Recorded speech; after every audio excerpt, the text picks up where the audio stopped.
बहिणाबाईंची जात्यावरची ओवी म्हणजे इलेक्ट्रॉनिक माध्यमांचे आणि प्रिंट मीडियाच्या पत्रकारांचं महाराष्ट्र प्रदेश काँग्रेस कमिटीच्या या महत्त्वपूर्ण विषयावरच्या पत्रपरिषदेमध्ये खूप खूप स्वागत। आज अतिशय महत्त्वाच्या विषयावर आपल्याला अवगत करण्यासाठी ही प्रेस कॉन्फरन्स बोलवण्यात आलेली आहे।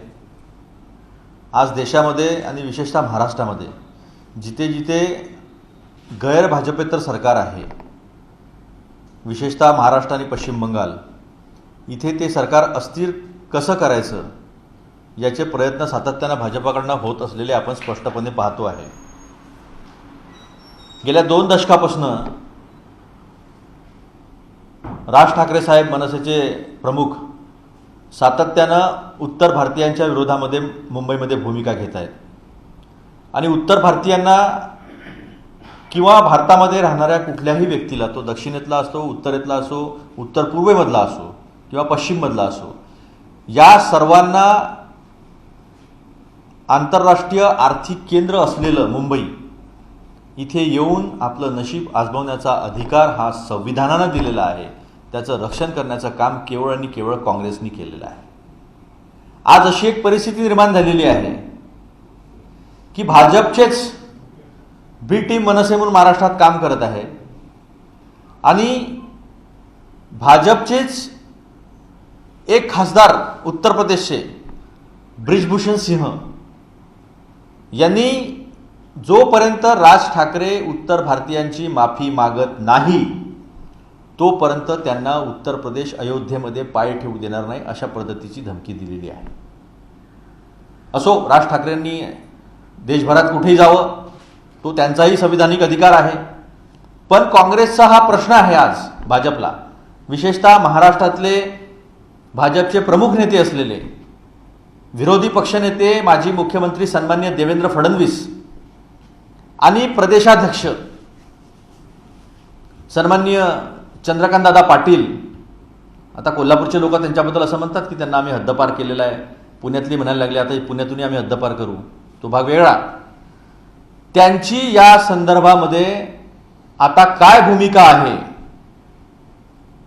ते उत्तर भारतीयाच्या संदर्भामध्ये राज ठाकरेंनी माफी मागितल्याशिवाय सार्वजनिकरित्या त्यांना अयोध्येत येऊ देणार नाही असं त्यांचे जेव्हा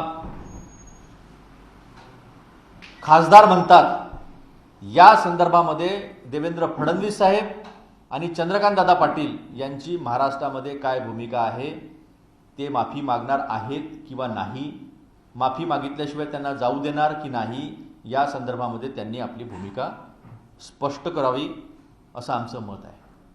भाजपनं सातत्यानं धर्माच्या नावावर प्रभू रामचंद्रांचा वापर केला, आता ते हनुमानाचा वापर करत आहेत। दोन्हीही देव आहेत आणि त्यांच्या संदर्भातली आस्था, पूजा, सन्मान हा प्रत्येक भारतीयाच्या मनामध्ये आहे। आपण बघितलं असेल की अयोध्येच्या राम मंदिर बांधणीमध्ये भ्रष्टाचार करणारे लोक कोण? विश्व हिंदू परिषदेने कारसेवकाच्या संदर्भामध्ये 14 कोटीचा भ्रष्टाचार केला, हे विश्व हिंदू परिषदेच्या संतांनी उपस्थित केलं। आज त्याच पद्धतीनं केवळ मताच्या बांधणीसाठी हे लोक या महाराष्ट्रामध्ये एक समाज दुसऱ्या समाजापुढे उभं करण्याचं काम करत आहे। त्याच्यामध्ये अनेक बी टीमा निर्माण होत आहेत।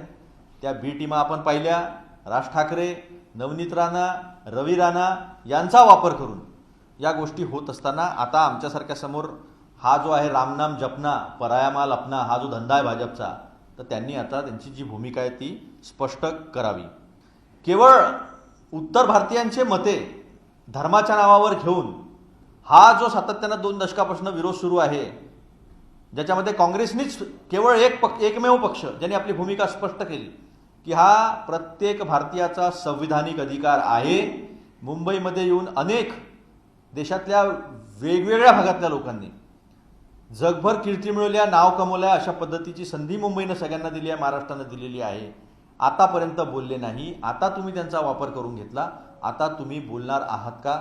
हा आमचा एक छोटासा पण महत्त्वाचा प्रश्न जो आहे तो प्रश्न आपल्यासमोर आम्ही भाजपला, विशेषतः देवेंद्र फडणवीस साहेब आणि चंद्रकांतदादा पाटील साहेब यांना आम्ही करतोय। त्यांनी त्यांची भूमिका या संदर्भामध्ये स्पष्ट करावी। आपल्याला काही विचारायचं असेल तर आपण विचारू शकतो। ऑर्डर आज सर्वांसमोर आलेली आहे. त्यामध्ये मुंबई सत्र न्यायालयाने म्हटलेलं आहे की त्यांनी काही विधानं मुख्यमंत्र्यांच्या विरोधात किंवा आक्षेपार्ह वापरली, मात्र तरी देखील राजद्रोहाचं जे कलम आहे ते लागू होत नाही या प्रकरणामध्ये. या सगळ्या प्रकारात खरं तर सरकारला चपराक बसली असं बघायला मिळतं. नाही, असं आहे की हे काही भाजपचं सरकार नाही आहे की जे संस्थांचा, आपल्या हाताखाली असलेल्या पोलीस संस्थांचा, तपास संस्थांचा वापर करेल. जो काही गुन्हा दाखल केला तो पोलिसांनी दाखल केला आणि पोलिसांसमोरचं त्यांचं वर्तन, मुख्यमंत्र्यांच्या संदर्भातली त्यांची वक्तव्ये आणि हे सगळं बघत असताना महाराष्ट्रातलं वातावरण खराब करण्याचा प्रयत्न जो नवनीत राणा आणि रवी राणा यांनी केलेला आहे, त्या संदर्भात पोलिसांनी केलेली ती कारवाई आहे. आपण बघितलं असेल की अमरावतीमध्ये हनुमान मंदिरामध्ये हनुमान चालिसा 2000 महिलांना, लोकांना घेऊन नवनीत राणा आणि रवी राणा यांनी केला. त्याला कोणी विरोध केला नाही. पण कायदा सुव्यवस्थेचा प्रश्न निर्माण करायचा, महाराष्ट्राचं सरकार खाली होण्याचं जे भाजपचं षडयंत्र आहे त्याला बी टीम म्हणून मदत करणे, मुख्यमंत्र्यांना धमक्या देणे, हा जो प्रश्न आहे हा पोलिसांनी कदाचित त्या अर्थानं बघितला असेल. आम्ही कोर्टाच्या निर्णयाचा सन्मान करतोच, पण ही सगळी परिस्थिती जी आहे ती पोलिसांनी लावलेला गुन्हा आहे, त्या सरकारचा काही संबंध नाही आहे. नाहीतर जसं ईडी, CBI, इन्कम टॅक्स केवळ विरोधकांच्या घरात घुसतं आणि त्याच्यातलं काही निघत नाही. ईडीचा तर रेकॉर्ड आहे, 1800 केसेस केल्या 2014 पासून. फक्त 7 ते 8 आणि ते व्यापाऱ्यांवरच्या सिद्ध होऊ शकल्या, बाकी कोणत्याही राजकीय नेत्यावरच्या कारवाई ज्या आहे त्या सिद्ध झाल्या नाही आहे. CBIच्या सुद्धा सिद्ध झालेल्या नाही आहे. उलट चांदीवाल कमिशननी माजी गृहमंत्री जे आहेत त्यांना क्लीन चिट दिलेली आहे. म्हणून तुमचंही सरकार टेट फॉर टॅटची भूमिका घेते का? नाही, म्हणून तेच सांगत आहे ना मला की आमच्याकडे EOW आहे, अँटी करप्शन ब्युरो आहे, त्याचा आम्ही वापर नाही करत. ज्या तक्रारी आहेत, जे पोलिसांचं काम आहे ते निष्पक्षपणे करतात आहेत, त्याच्यावर काही सरकारचा दबाव ठेवण्याचं कारण नाही. आणि अशी मोडस ऑपरेंडी कधीच काँग्रेसची राहिली नाही किंवा काँग्रेसप्रेमी सरकारांची पण राहिली नाही. सर, सुप्रीम कोर्टाने सांगितलं की येत्या 2 आठवड्यामध्ये इलेक्शनची तारीख डिक्लेअर करा. 14 जवळपास महानगरपालिका आहे. ओबीसी आरक्षण हा प्रश्न अजून पण प्रलंबित आहे. काय भूमिका आहे सरकारची आणि भाजप काँग्रेसची? नाही, काँग्रेस एकदम कटिबद्ध आहे ओबीसी आरक्षणाशिवाय या निवडणुका होऊ नये. पण सर्वोच्च न्यायालयाने अशी भूमिका घेतली आहे आणि आता निवडणूक आयोगावर ही जबाबदारी आहे की त्यांनी निवडणुका कधी घ्याव्या. काही निसर्गाचे प्रश्न आहेत, पावसाळा येतो आहे, त्या अनुषंगाने त्यांनी विचार करावा.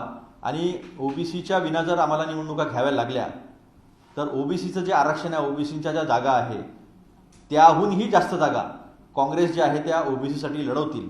12 जुलैला पुढची डेट आहे आणि जो महाराष्ट्राने कायदा केलेला आहे त्या महाराष्ट्राने केलेल्या कायद्याच्या संदर्भामध्ये सुप्रीम कोर्टाचं काय म्हणणं आहे त्याच्यानंतरच पुढची दिशा ठरेल. पण काँग्रेस ओबीसींना स्थानिक स्वराज्य संस्थांमधलं राजकीय आरक्षण हे टिकलं पाहिजे याच्यासाठी संपूर्णपणे प्रामाणिक प्रयत्न करणार, भाजपसारखं नाही. तर संजय राऊतांनी संकेत दिलेले आहेत की महानगरपालिकेत कदाचित महाविकास आघाडी एकत्र निवडणूक लढवेल. काँग्रेसची काय भूमिका आहे? तो आजचा प्रश्न नाही आहे, त्याच्या संदर्भामध्ये प्रदेशाध्यक्ष भूमिका घेतील. आजचा विषय एवढाच की देवेंद्र फडणवीस साहेब आणि चंद्रकांतदादा पाटील यांनी ब्रजमोहन सिंह खासदार यांनी जी भूमिका घेतलेली आहे उत्तर भारताच्या संदर्भातली की माफी मागावं राज ठाकरेंनी, त्या संदर्भामध्ये या 2 नेत्यांचं महाराष्ट्रात काय म्हणणं आहे ते त्यांनी स्पष्ट करावं.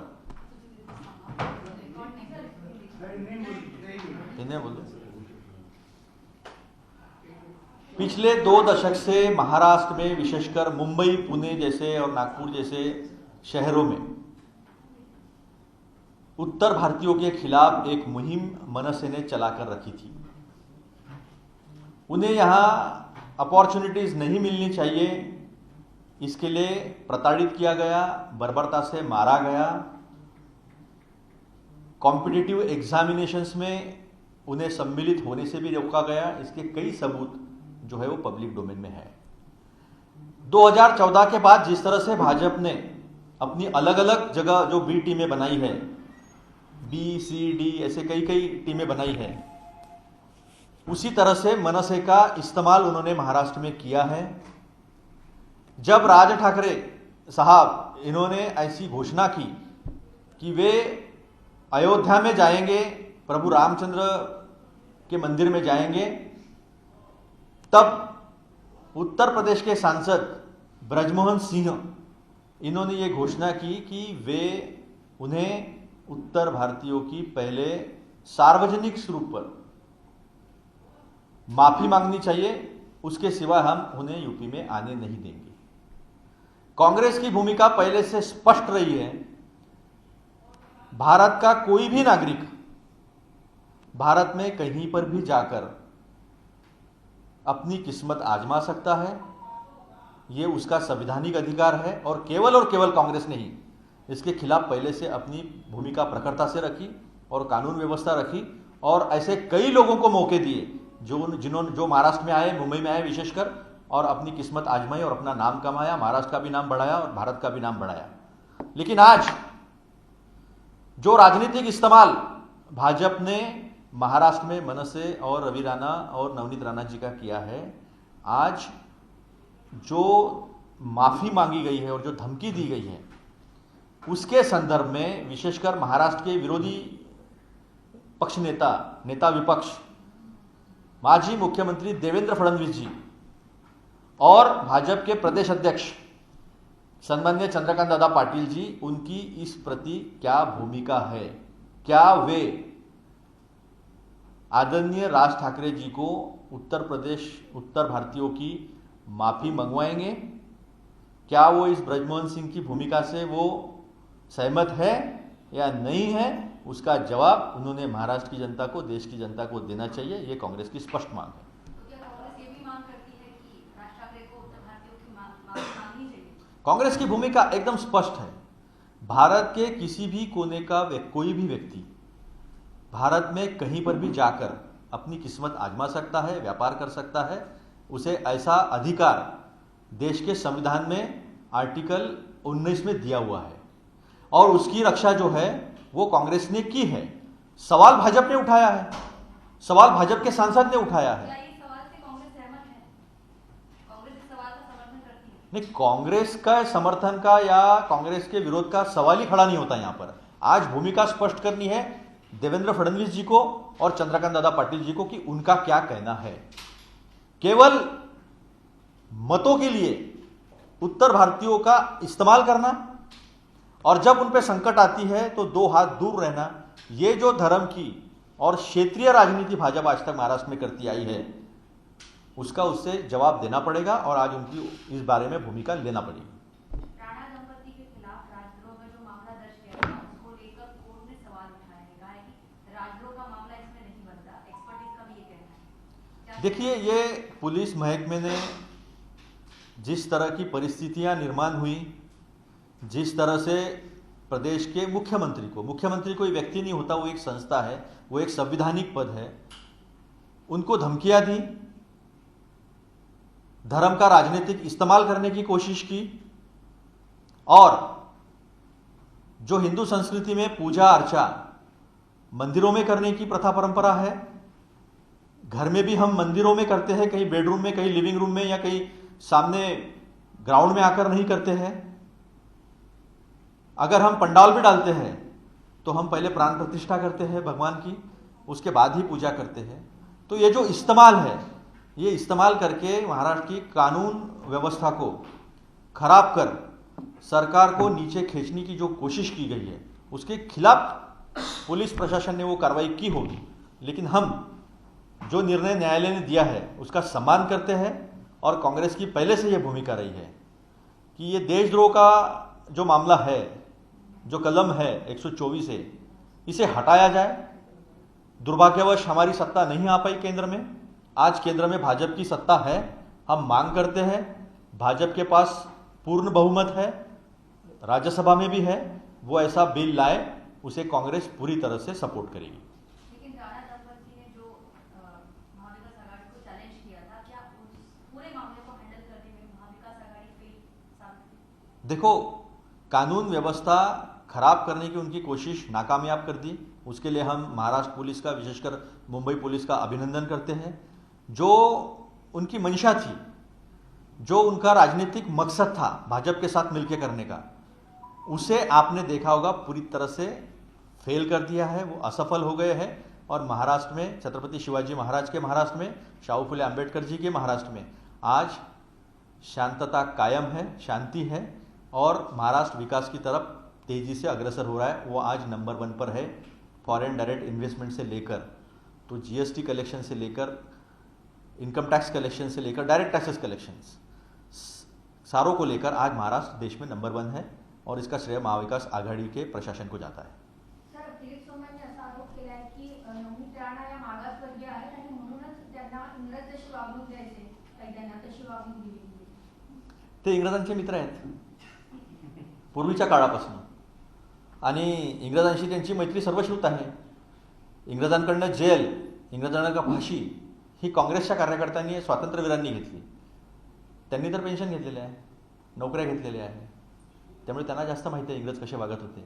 आम्ही सर्व आमच्यासाठी भारतीय नागरिक आहेत आणि त्यांना कसल्या पद्धतीची एक सन्मानाची वागणूक जी आहे ती मिळत होती याचं स्पष्ट व्हिडिओनी जे आहे ते संजय पांडेजी जे आदरणीय कमिशनर मुंबईचे त्यांनी दाखवून दिलेलं आहे.